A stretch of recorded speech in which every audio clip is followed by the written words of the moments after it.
Hey everyone, welcome to a podcast episode where we're going to talk about a topic that isn't commonly discussed.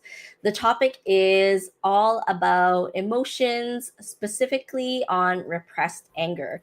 Now, I know that many of you may not commonly hear about how repressed anger is linked to flares, but I have our guest here today who is Ben. He is a naturopath on our Eczema Conquerors team, and he's going to share some of the patterns that he's noticed, in particular with how repressed anger or other types of trauma and emotions are linked to the flares. So, Ben, welcome to the podcast, and I'll let you take it away. Thanks, Abby.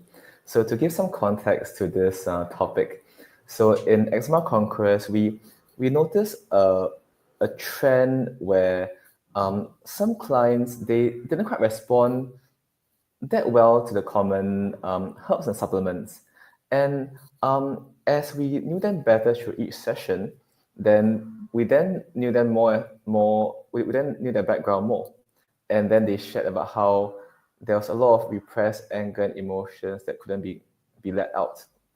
And so, if I may share what are the common skin symptoms that we see in repressed anger, we often see that the clients have eczema on the upper body, a lot of neck eczema, collarbone eczema, and face eczema. But oftentimes, the lower body is fine. So that's number one. And if I may just share my screen, and I'll just start to just write some things down for our viewers today. Let me just get my screen shared. Just give me 1 minute. So let me go to screen share. I'll present my screen, and let me know, Abby, if my PowerPoint comes up. Sure. I'll let you know. And yep, there we go. Good. So I'll just draw here. Okay. So the patterns that we see, eczema patterns that we see in repressed anger. And for those of you who are watching the video version, you'll be able to see Ben type as we go along. But if not, Ben will also continue to share as he'll just talk and share what he's typing as he goes along. Sure. So the first pattern is eczema on the upper body, especially on the collarbone, upper chest, head, and neck. This is very common. And the other common pattern that we see is eczema around the eyes. So periocular dermatitis, eczema around the eyes. And this is so common. These eczema patterns, they don't usually ooze, but it's just very dry, red, and angry. So dry, red, and inflamed and angry. And if we link this to the Chinese medicine perspective, the liver is the seat of anger in Chinese medicine. And so whenever there's liver stress or liver fire from the Chinese medicine perspective, then this often affects the eyes because the liver and the eyes are so closely intertwined. And I suspect that with the repressed anger, the liver fire goes up and the eyes get affected. So these are two patterns that we see commonly. And oftentimes, there is this pattern where whenever we ask clients, are you stressed? The clients will say, no, I'm not stressed. And the clients will say, life is good, and I'm not stressed. But oftentimes, I find that the clients who say that I'm not stressed are the most stressed clients. It's not their fault that they don't feel stressed, but because sometimes when we have been holding things in for so long, we have normalized the anger and it becomes, we don't feel it as much. So this is a pattern that we see. And in Eczema Conquerors, we always make sure that whatever we do is evidence-based. And if I may just share two papers from the research. And let me see if I share my screen. If not, then let me give it a try. I'll try and share my. Sure. I have one of them already, the anti-anger effects of herbal medicine. Actually, I think it's fine. I think I can share from here. Okay. Does That's it pop great. up? Yep. Ah, good. Is it big enough? Yep. Okay, so we can see that stress actually triggers a whole hormonal cascade, and I'll talk you through each of them. So firstly, stress triggers this hormone called CRH, which is corticotropin releasing factor, or CRF, and CRF translates into a whole cascade of hormones, including the epinephrine, norepinephrine, and so on, which is NE, epinephrine, EPI, and glucocorticoids. But the interesting part we see here is that, do you see IL-4 here? So actually stress can actually directly raise IL-4. And what is IL-4? Dupixent blocks IL-4. And so the fact that Dupixent works so well in many people to control eczema tells us that it works on the same pathway as the stress response. And therefore, if we can go upstream to support the stress response, including modulating levels of epinephrine, norepinephrine, CRF, and so on, we can actually work on reducing IL-4 from a more root cause perspective. So this is one. And number two, if I may share this other screen. And this are all PubMed articles, and this was published in the British Journal of Dermatology, a good, reputable journal. They actually found that psychological stress actually upregulates the HPA axis. And what happens is that when there's a stress hormone production, this directly leads to aberrant skin barrier dysfunction, and therefore there's decreased stratum corneum hydration. So the stratum corneum is the skin's top layer. So whenever we say we have dry skin, people often think, oh, dry skin, let's give some fish oils. But that's not always the case, because stress is a big part of dry skin, and it increases transepidermal water loss. So what is this TEWL concept? Trans means that it passes the epidermis, which is the skin's top layer, and the water is lost on the skin. Therefore, stress can directly cause dry skin. So now that we have established the skin patterns, and we have established how stress causes dry skin and raises IL-4 and causes eczema, now let's discuss some of the solutions for that. That sounds really good. And if anyone has any questions while you're listening, feel free to ask them. And yeah, really love how you shared the link between both. And lately, we have seen so many clients who seem to have a link between either stress, trauma, or their skin flaring as well. Yes. And so, if I may link this to the second part, so how does stress affect the skin? Number one, stress raises IL-4. And interestingly, as we mentioned, Dupixent inhibits IL-4. So why not address stress and go upstream instead of blocking IL-4 downstream? That's the first thing.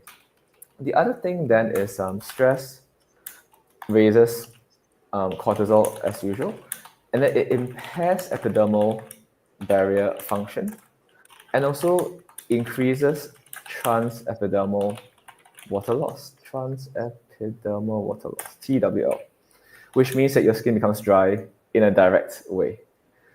And so, given these are the issues, if I may just share some case studies before I discuss the recommendations or the solutions. I had this client. This client had like two huge oozing patches around the eyes, and it was oozing out like yellow crust and fluid. We gave the client different rounds of antibiotics, not me, but my colleague. And I supported the client with natural antibiotics and also like immune support, herbal support. It got better, but it came back after a while. And we're wondering, why is it so persistent? And then finally the client shared about the repressed anger and how the client felt that their voice wasn't heard. And this is so important. If I may just write this down also, when our voice isn't heard, I find that it congests the whole lymphatic system here, because the neck area, which is our throat, when the throat feels blocked, when we feel that when we can't speak our truth, I always see eczema happening here or on the jaw area, on the eyes. It's from experience. Again, there's no scientific research that shows this, but we have seen this so much in eczema conquerors that is so the pattern becomes so common.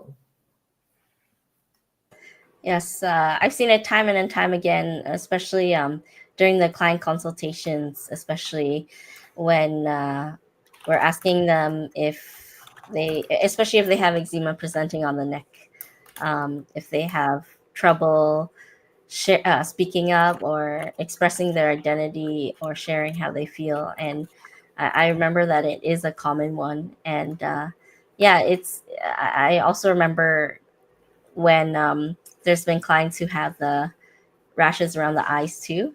And then when the question has been asked if they have any repressed anger, and they've always said that they have. And so far, I haven't heard a single person who has said that they haven't had any anger or um, where they can't. They yeah, I haven't had anyone say that they don't feel the ways that we just shared about. Yes, for sure, Abby. And if I may echo what you shared, I have quoted some of what our clients often say. Things like, "I can't speak up. I don't feel safe in the house. I feel whenever I go home, the house isn't a safe space for me because of perhaps conflicts with family members or with partners. My voice has been suppressed by other people, and also the last one is I hold the world up for everything and everybody. And repressed anger, I find that it comes from often people who are you know good people with good intentions, but oftentimes when they hold up the world for other people, then they get depleted.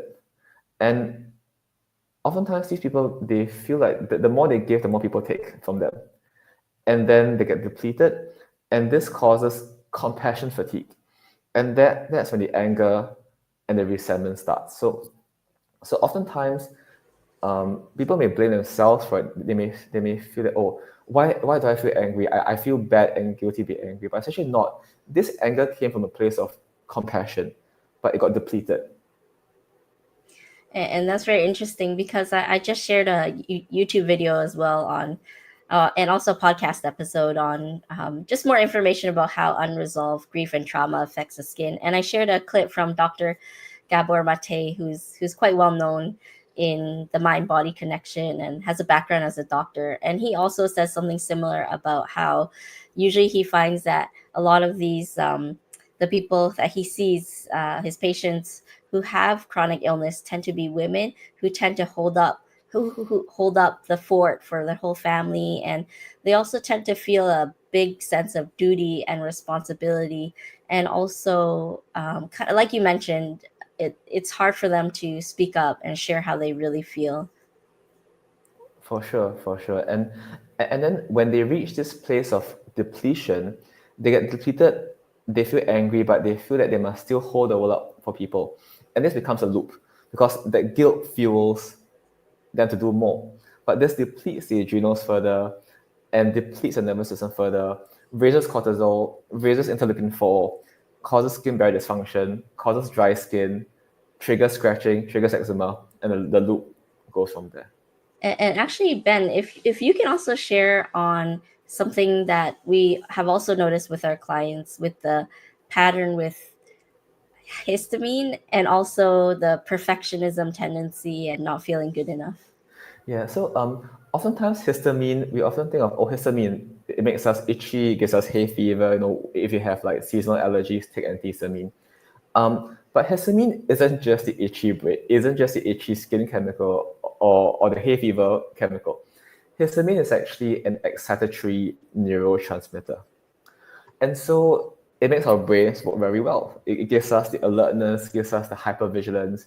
But the hypervigilance can go two ways because oftentimes with high histamine, these people are very alert. They are very sharp. They pick up scents, they pick up smells, they pick up sights, they pick up everything. They pick up sounds. And even if the door closes a bit, they get startled. Oh, what's that sound? Or if they smell a slight whiff of a perfume, oh, what's that? So this hypervigilance is a high histamine sign. And oftentimes, then there is this archetype of people who are perfectionists, who very driven, and they scroll through their phones till like 2 or 3 a.m. at night to get the dopamine hits. We see this pattern a lot in our clients, and high histamine, low dopamine, and oftentimes what we call undermethylators. So where there's insufficient B6, B12, folate, and therefore if we go into the genetic pathway, COMT, catechol O methyltransferase, the COMT enzyme they can have a SNP or a mutation. Also mutations in the MAO-B enzyme and the HNMT enzyme, the histamine and methyltransferase enzyme. All these, they all affect the breakdown of what you call catecholamines. Epinephrine, norepinephrine, being the major ones. Thanks for sharing that. That's really interesting, and very definitely very unique patterns that we see. And for those who are going through high histamine or perfectionism and those other tendencies, do you notice a pattern in how their rashes tend to show up? Yes. So oftentimes, itchy eyes, itchy upper body, and I am not sure why, but I see this a lot in my practice, fungal infections. I suspect that with a depletion, with a prolonged depletion, the immune system goes down, the fungus becomes opportunistic. Because we all have fungus, we all have candida and fungus in our bodies, but it is kept in check. But I often find that in our clients who are depleted, they share that when they take antifungal herbs or medications, they improve. And some common signs of fungus is itchy scalp, dandruff, itchy ears, and head and neck eczema. And so I find a lot of cases who are depleted get fungal infections. That's so interesting. And we do have a lot of clients who have excess fungal overgrowth too. And also, many of them have gone through a lot of stress and trauma and grief. So, yeah, definitely very, very interesting pattern. And if I may add on to what you said, Abby, so some concurrent conditions that we see with repressed anger, we also see like fungal infections or overgrowths.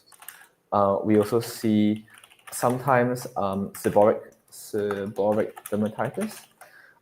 We often see also what else? Low dopamine. So like they scroll on their phone till late at night, or these clients they crave for high intensity exercises even though they're exhausted.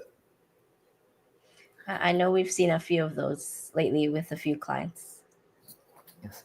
And there's one more pattern that I see along with the repressed anger pattern. And for any of us with eczema, or rather anybody, no, we would we would enjoy a relationship, and we would feel, like with eczema, we feel eczema impacts our self-esteem already. And many times we don't feel good enough, and we feel not pretty, not handsome, and so on. And many of our clients share that when they enter a relationship, the eczema makes them feel that they must for compensate or even tolerate things that are not right in a relationship. And I'm not a psychologist, I'm just a naturopath. But then, and so I may be wrong, and these may not be accurate, but I do see that there's a compensation pattern. And even when the partners may sometimes overstep boundaries or do things that may not be pleasing to the other party. The folks with eczema just say, okay, it's okay. No, like they're with me because they love me, and there's an inherent sense that I'm not good enough, and therefore I'll just tolerate. And this can then even further perpetuate the repressed anger plus the guilt plus the shame and the sadness and the self-esteem, and becomes a cycle. That's very interesting, but I completely agree with everything you said, especially when you grow up with eczema or even severe eczema. A lot of times, like you just don't feel good enough or beautiful enough, or that you can. Especially, I know for myself, my parents and family around us always compared my skin or how my flares were, and always pointed it out and criticized it, and so it always brought up this feeling of like comparison and not feeling as good compared to my brother or other people. And I feel like even from talking to other people who have messaged me on Instagram or social media, I feel like this is so common, and I feel like a lot of other people feel this way too. Definitely, Abby, and that's why I love our approach in Eczema Conquest, because oftentimes clients come to us having done a lot. They've done gut work, liver work, detox, and more antimicrobials. But that is helpful for some people. But I find that some clients, until they feel safe again, the skin cannot heal, because we can give them the best liver support, antimicrobials, like antifungals, but the body perceives whatever as a threat. Whatever comes in, they take. Whatever they consume, the body says, I'm not safe, this is a threat. And it reacts to it. But until they feel that they are safe in their bodies, they feel loved, they feel safe. And when there's self-compassion, then they can accept their supplements better. Mhm. Yeah, that's very interesting for sure. Is learning to feel safe in our bodies, and that's a big theme that I've just been learning on the eczema journey, is how to have self love and self compassion and heal the rejection from everything that happened because of the trauma of the eczema. Definitely, Abby. And on this point of rejection, there's both the self-rejection and the rejection from other people. Um, when I was covered head to toe with eczema, I would even feel that I would even say things like, I hate my own body, I hate myself, I hate why is my body so stubborn? Why won't you heal? And I would internalize these things. Um, and whenever I went out, whenever people would speak to me, I wonder, are they looking at me or looking at my face? Because the eczema was all over, all peeling, and so oftentimes it's a mix of repressed anger, but at the same time, to make this worse, I would feel, and many of our clients feel, anger plus guilt plus shame plus sadness, and it's a mishmash of different conflicting emotions. Um, and so now that we have discussed the emotions and discussed the patterns that we see, let's discuss the solutions.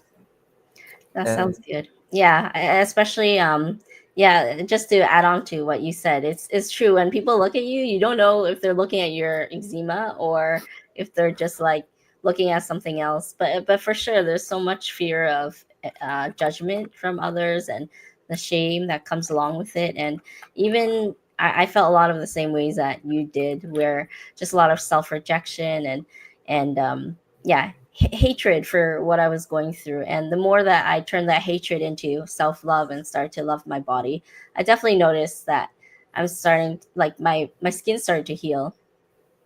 yes, and Abby, if I may add on, I think this self-love and self-compassion, it is never a once-off thing. It's a daily reminder and a daily reinforcement, because nobody will be, from this day onwards, I have fostered self-love. And it's a daily thing. It's a daily reinforcement, because for years and years, having the eczema, having the fear of sleeping, the fear of nighttime, the fear of dating, the fear of being not wanted in a relationship. That is very deeply ingrained in many of us with eczema.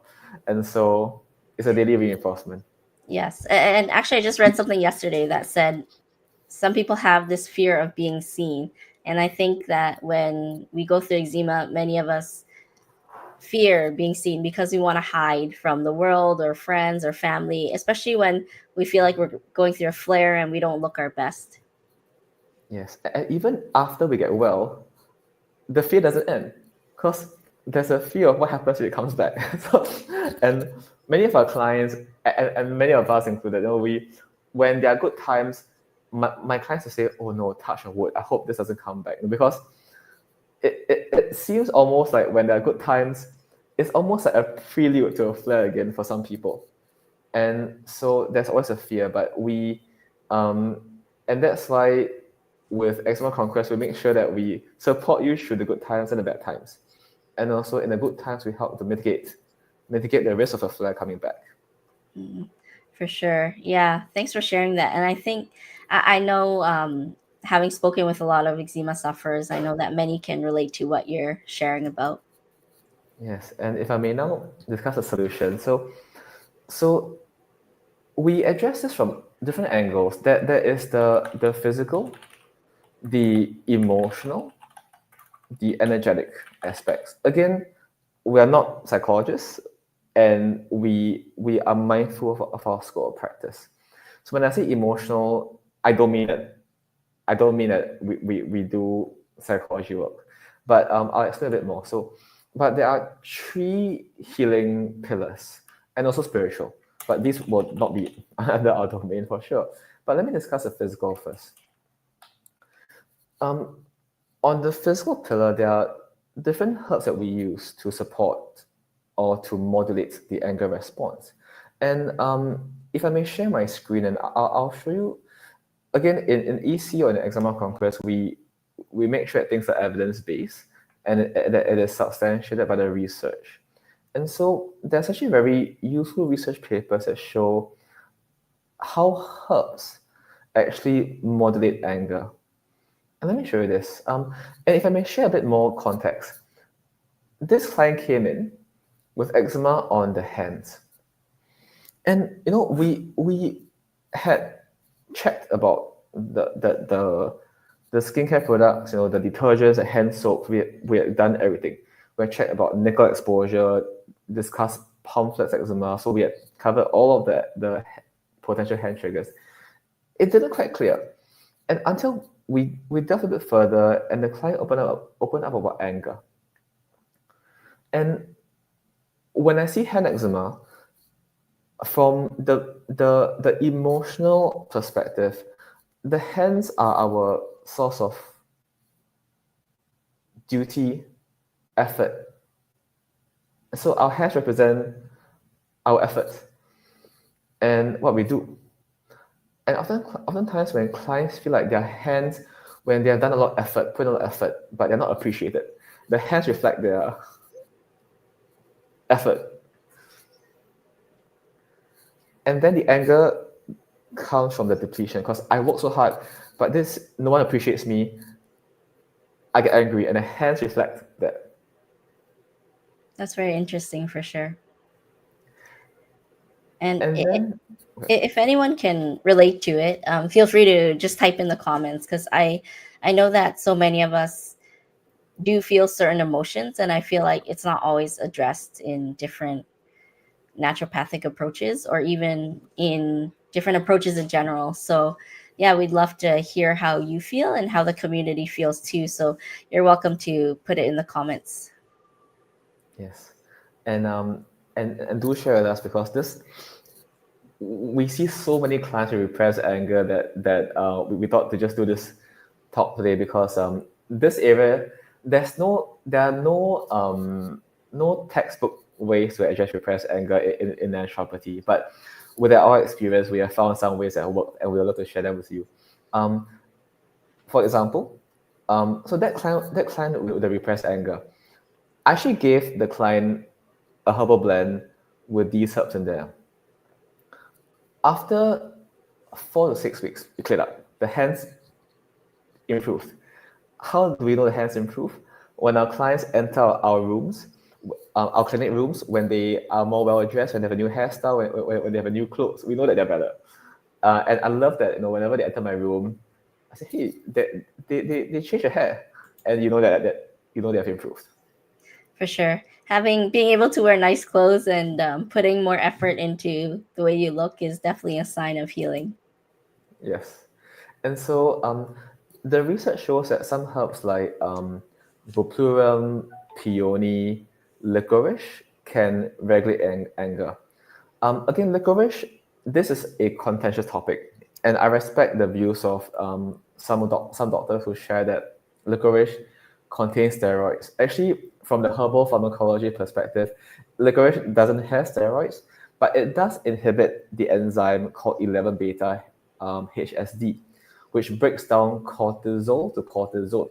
So it doesn't contain steroids per se, but it may make you not, or it may make you maintain your own steroids for a bit longer, but it doesn't contain steroids. So these herbs regulate anger, they regulate neurotransmitters, and they even regulate anger genes. How interesting. That's And very interesting. very interesting. So they even herbs. There's even herbal genomics. Herbs and genes have a link. You recall earlier I discussed the COMT, the MAOB, and so on. These are the genes that are involved in metabolizing what you call catecholamines.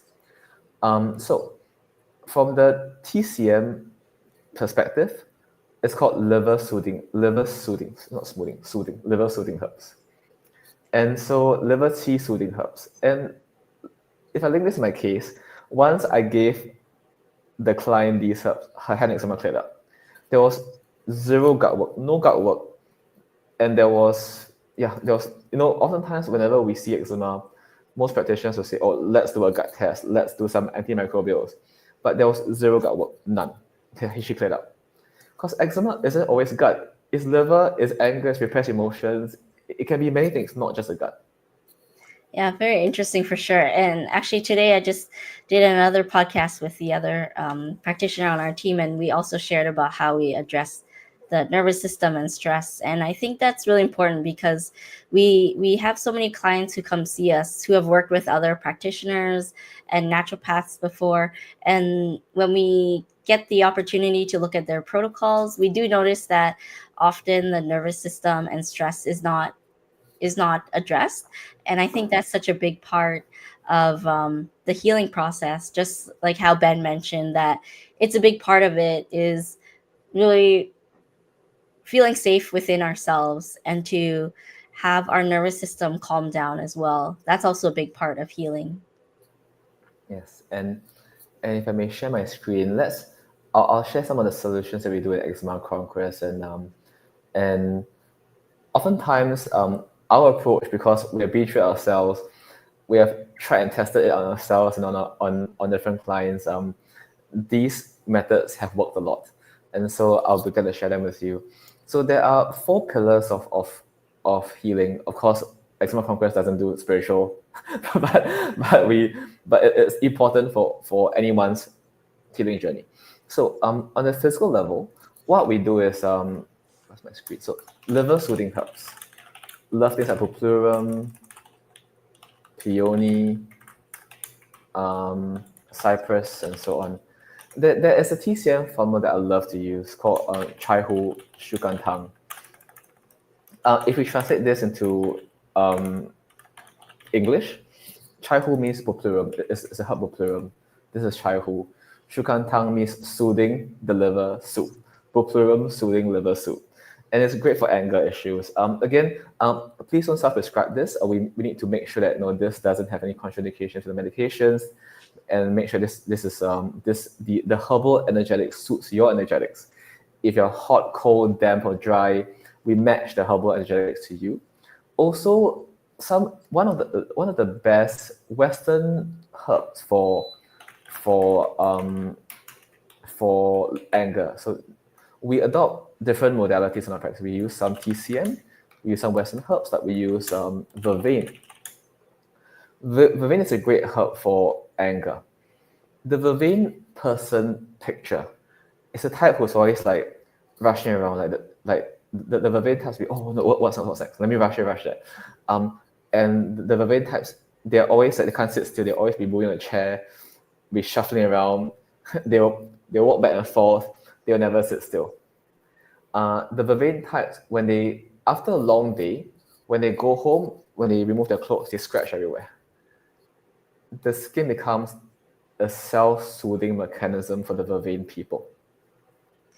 I know that used to be me when I was teenagers, when after a breakup, because it triggered my skin to flare so much. So I would just use the my skin as like a scratch pad of like just being releasing all the anger when I was upset at myself, and um, as a form of self to release the self hatred and self rejection. So it's very interesting that you Yeah, shared. and it feels so good at that time, but after it's done, we feel terrible, and I feel Mm, so guilty and feel so bad. But when I was scratching, it felt so good. for sure. On the nutritional front, we have different things. We have L-theanine, we have GABA, we have 5-HTP, we have magnesium threonate. So why threonate? Magnesium threonate crosses the BBB, the blood-brain barrier, while magnesium glycinate, citrate, orotate don't cross the BBB. So we choose the best forms of nutrients for each client, and we customize it to each person. And I really appreciate that it's customized. So it's not just a general formula or supplement that's given to everyone. Everything is completely customized. Definitely.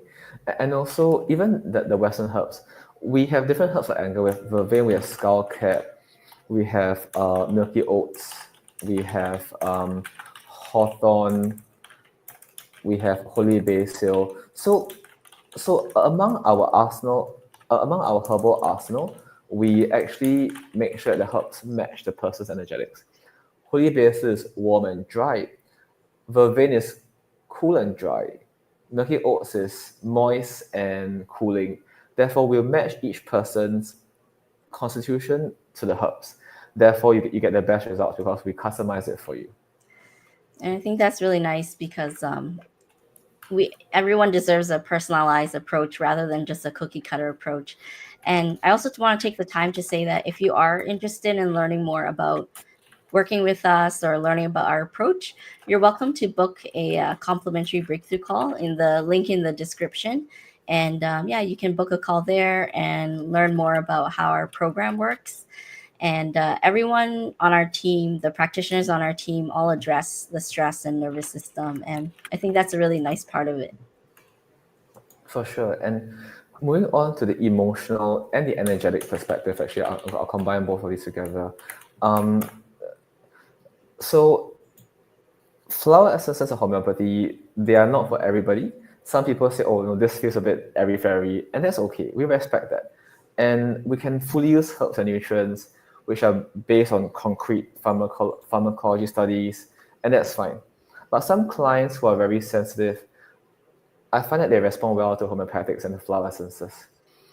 And these work on the deeper level, on the energetic level, and on the vibrational level. Again, this is not for everybody. And some clients say, this one, I'm not so comfortable with it. I don't quite feel for it. That's fine.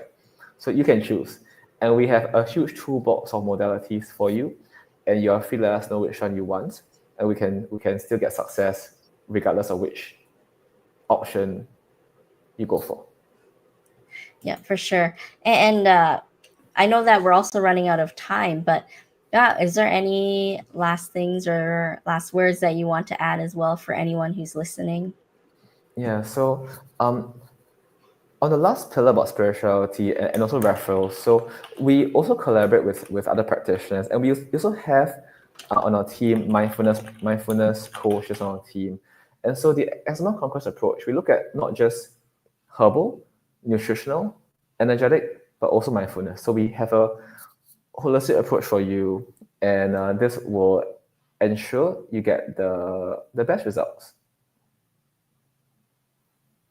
Yeah, and we try to make it as well rounded as possible, just because we know that eczema isn't all about just focusing on the skin, the gut, but it's also the emotions, the nervous system, the stress, and so that's important to us too. And we want to do our best to support you all through your journey as well. And yeah, any other last things that you want to say, Ben, before we head off? So I want to say that always remember that you have a place in this world, and that you are loved, you are valued, and you have a place in this world. Whenever we have eczema, we often think that we are less than other people because of our skin. But I just want to share with everyone that you have your place in this world. You're not any less than anyone else. You are loved and you are an important person. Thank you. Those are very, very lovely and very meaningful words. And yeah, I really appreciate you for sharing that, Ben. And for anyone who's listening, I just want to remind you the same thing, just to echo what Ben said, is that you are wonderful, you're beautiful, and having the eczema doesn't make you less than anyone in any way, and none of this is your fault, and you're doing your best to get through this, and you're going to get through this as well. And at Eczema Conquerors, we believe that each one of you are conquerors, and that you can conquer any flares that come your way. And so we'd love to support you on this and in your journey. And so if you'd like to learn more, you're welcome to book a complimentary breakthrough call with one of the eczema advisors on our team, and we'd love to support you. And all the eczema advisors have gone through eczema or topical steroid withdrawal personally. And so, yeah, we'd love to support you on this journey. And we know that you can get through this. So, take care. Thank you, everyone, for tuning in. And we hope you have a great day. See you. Bye, everyone.